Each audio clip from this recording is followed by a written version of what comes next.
Hi friends, ఈరోజు ఈ వీడియోలో మన టాపిక్ ఏంటంటే ఏపీ రాష్ట్ర వ్యాప్తంగా ఈ నెల రేషన్ పంపిణీలో వచ్చిన ముఖ్యమైన లేటెస్ట్ అప్డేట్స్ గురించి. ఈసారి రేషన్ పంపిణీలో కొన్ని కొత్త రూల్స్తో పాటు కొత్త సరుకులు కూడా ప్రభుత్వం అందిస్తుంది. సో దానికి సంబంధించిన పూర్తి ఇన్ఫర్మేషన్ ఈ వీడియోలో తెలుసుకుందాం. సో ఏపీ రాష్ట్ర వ్యాప్తంగా ప్రతి నెల రేషన్ పంపిణీ 1వ తేదీ నుంచి ప్రారంభమవుతుంది.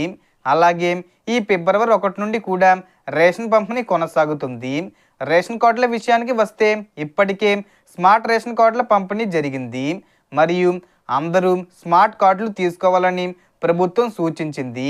ఇప్పటికే ఎవరైనా స్మార్ట్ రేషన్ కార్డు తీసుకోకపోతే అవి గ్రామ లేదా వార్డు సచివాలయంలో ఉండగా ఇప్పుడు అర్హత ఉండి కూడా కార్డు తీసుకొని వారు గ్రామ వార్డు సచివాలయంలో అప్లికేషన్ ఫిల్ చేసి 200 రూపాయల ఫీజు చెల్లిస్తే పోస్ట్ ద్వారా మళ్ళీ మీ అడ్రస్కు పంపించే అవకాశం ఉంది. అలాగే రేషన్ కార్డుకు సంబంధించిన ఈకేవీసీ చాలా ముఖ్యమైన అప్డేటు. ఈకేవీసీ అంటే రేషన్ డీలర్ వద్ద ఉన్న ఈపోస్ట్ మిషన్లో బయోమెట్రిక్ వేసి ఆధార్ ద్వారా వెరిఫికేషన్ చేయడం. ఇప్పటి వరకు ఒకసారి కూడా ఈకేవీసీ చేయని వారు తప్పనిసరిగా చేసుకోవాలి. ఇప్పటికే ఈకేవీసీ పూర్తి చేసిన వారికి మళ్ళీ అవసరం లేదు.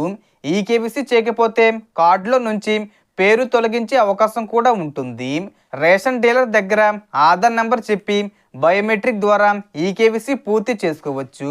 మరో ముఖ్యమైన అంశం వన్ రేషన్ వన్ నేషన్ పథకం. దీని ద్వారా మీ రేషన్ కార్డుతో మీరు ఏ ప్రాంతంలో ఉన్నా సరే రేషన్ పొందవచ్చు. ఇది ఇప్పటికే అమల్లో ఉంది.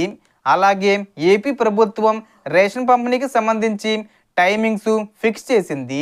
ప్రతి నెల 1వ తేదీ నుంచి 15వ తేదీ వరకు ఉదయం 8 గంటల నుంచి మధ్యాహ్నం 12 గంటల వరకు, అలాగే సాయంత్రం 4 గంటల నుంచి రాత్రి 8 గంటల వరకు రేషన్ పంపిణీ జరుగుతుంది.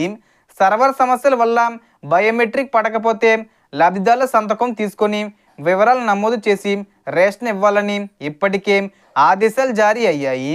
వృద్ధులు మరియు దివ్యాంగులకు డోర్ డెలివరీ ద్వారా ఇంటి వద్దకే రేషన్ అందించాలని కూడా నిర్ణయం తీసుకున్నారు. అలాగే ఆదివారాల్లో కూడా రేషన్ పంపిణీ చేయనున్నారు. ఇక రేషన్లో ఏమేమి ఇస్తారంటే ప్రస్తుతం కార్డులో ఉన్న ప్రతి మెంబర్కు ఉచితంగా 5 కేజీల బియ్యం అందిస్తున్నారు. పంచదారను సబ్సిడీలో సుమారు 20 రూపాయల వరకు ఇస్తున్నారు. కొన్ని ప్రాంతాల్లో బియ్యం బదులుగా రాగులు లేదా జొన్నలు ఇస్తున్నారు. అంటే 3 కేజీల బియ్యం స్థానంలో రాగులు లేదా జొన్నలు ఇవ్వడం జరుగుతుంది. ఇది ప్రాంతాన్ని బట్టి మారుతుంది. గత నెల పట్టణ ప్రాంతాల్లో గోధుమ పిండి పంపిణీ ప్రారంభించారు. కిలో ప్యాకెట్ను సుమారు 20 రూపాయల సబ్సిడీ ధరకు అందించారు. ఈ ఫిబ్రవరి నెల నుంచి మొత్తం ఏపీ రాష్ట్ర వ్యాప్తంగా గోధుమ పిండి పంపిణీ చేసే అవకాశం ఉంది. అలాగే కందిపప్పు కూడా పంపిణీ చేస్తారు. సో మనకు వచ్చిన ఇన్ఫర్మేషన్ ఫ్రెండ్స్. మీకు ఈ వీడియో నచ్చితే లైక్ చేయండి, షేర్ చేయండి అండ్ సబ్స్క్రైబ్ చేసుకోండి. Thanks for watching.